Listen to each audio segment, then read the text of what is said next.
of my life, I could not see the shore, and the cruel sea was never my friend.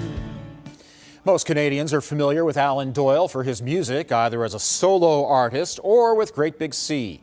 But on occasion, Doyle puts his guitar aside and sticks to the written word. His new book is The Smiling Land, all around the circle in my Newfoundland and Labrador. And joining me from St. John's is Alan Doyle. It's great to see you. Great to be here. Thank you so very much for having me on. Now, this book is essentially about a road trip in a minivan with your family, with your wife and your teenage son. How much better was this road trip just because they were with you? Oh, it was such a great family experience, and our son is 19 now and almost 20. And when we did most of the trips in this book, he was like late 17, early 18 years old. And we figured it was the last time we're probably ever going to convince him to go on a road trip with his mother and father. So we took him along and showed him the Newfoundland that I knew in some parts, but also parts of Newfoundland that I'd never been to. Like I'd never driven across to the, up to the Northern Peninsula. I'd never driven across the southern part of Labrador and go to Battle Harbour and all that stuff. And it was a really cool trip, both as a family unit, but also as like just for me to remind myself about what I loved about it and to discover what those towns that I had visited in my younger life are still doing. But then for the other ones to find out what goes on, what goes on in a fishing town on the west coast of Newfoundland, after the cod moratorium. Like, what are they doing? Like, what if those towns were all famous for being part of the inshore fishery and that's not going on? What are they doing now? Mm-hmm. One of those very special places that you return to is the Squid Jigger. Now, the Squid Jigger could not be a bar in Saskatchewan or Alberta. It could only be in Newfoundland, of course. But that's the place where you first had your first paid gig in the business. The memories must have come flooding back to you. Yeah, it's on the southern shore, and my uncles had a band with my Uncle Ronnie, and bunch of my uncles played in this band, and they played for like weddings, and they played for dances, and they played in bars. And at the time, this would have been in the mid 1980s when I turned 16, so it would have been like 1985, I guess. They would play like a set of dates at a club. And they'd probably do Friday night, Saturday night, but then there was always a Sunday matinee, and they would play from like 2 to 6 or something on Sunday afternoon. And I used to fill in regularly for whichever uncle didn't want to go on Sunday afternoon. And on this fateful occasion, I got the first nod. Would have been in the summer of 1985, I'm pretty sure. And I got to go play at the Squid Jigger right on the border between Calvert and Fairland. And it was like playing Madison Square Garden. I'll never forget it. How nervous were you? Terrified. I was terrified, and of course my uncles were so used to it, and they was all very casual for them, but they were very encouraging and also and supportive, of course, to let me do it. But it was all, in retrospect, it was such an excellent apprenticeship in music, right? To be thrown in, into the lobster pot like that, and try to make something of it, and I'm so glad that most of my musical education came on the job like that, as opposed to being in a recital hall or something. It made for a way more fun teenage years, I guarantee that. Mm-hmm. What struck me about this book is that Newfoundland and Labrador is just a massive place. Like, it takes 10 hours to get from one corner of the province to the other. It's a very diverse place as well.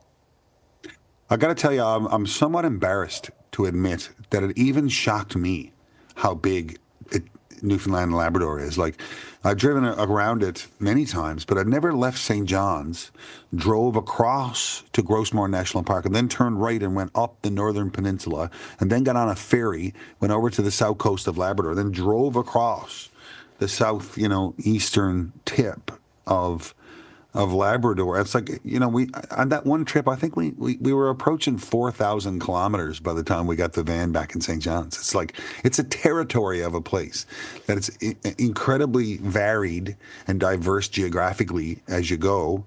And then it's, of course, there's really and truly not many people in it. So you travel for a long time to get to a small community, then you travel for a long time to get to another one. And so they're all isolated and different from each other. And that's what's charming about the place, is how varied it can be from one spot to the next. Now, you mentioned that ferry from Newfoundland to Labrador, and one thing that's really weird about it is that it goes to Quebec. And Yeah, you and your actually clock lands. Yeah. and your clock goes back an hour and a half. Yeah, yeah. It actually lands just right on the border between Newfoundland and Labrador in Quebec. Trying to remember exactly now, in a town called Blanc-Sablon, I believe. And there was really only one thing and that's that sort of wharf, the ferry terminal, because I expect the reason why the Newfoundland ferry goes there is because there already was a wharf there that Quebec used internally or something.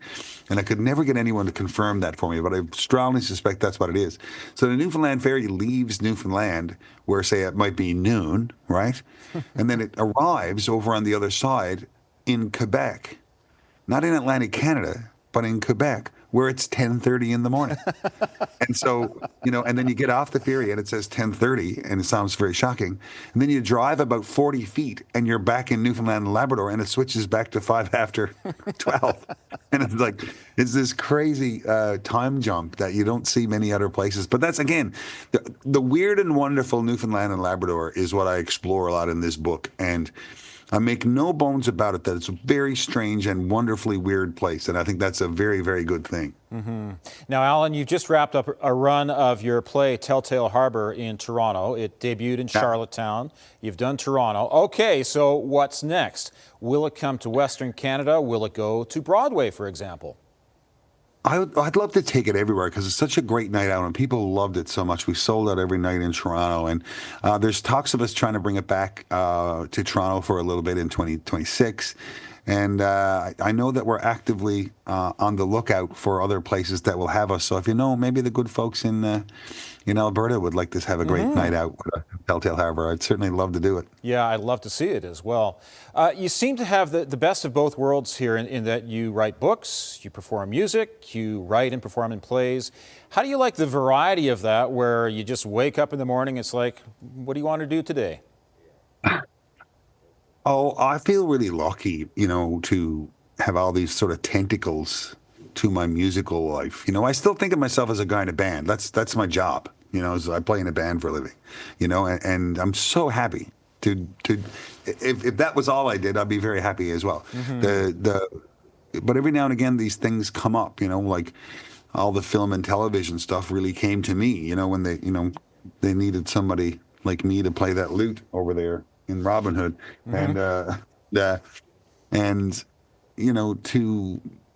or the Random House people came to me about writing a book, and so I did, and then people liked it, so I wrote another one, and then another group of friends came to me and asked about writing a musical, and I helped with that, and they liked it, so I ended up being in it. And a lot of this stuff, other than the band stuff, comes to me, and I feel really lucky that it does, and I'm really glad for it, and because it's interesting, and all stuff I kind of don't know how to do, right? And that's the most fun. You also have a great Canadian musical gig coming up this week. You're performing at the Grey Cup, right?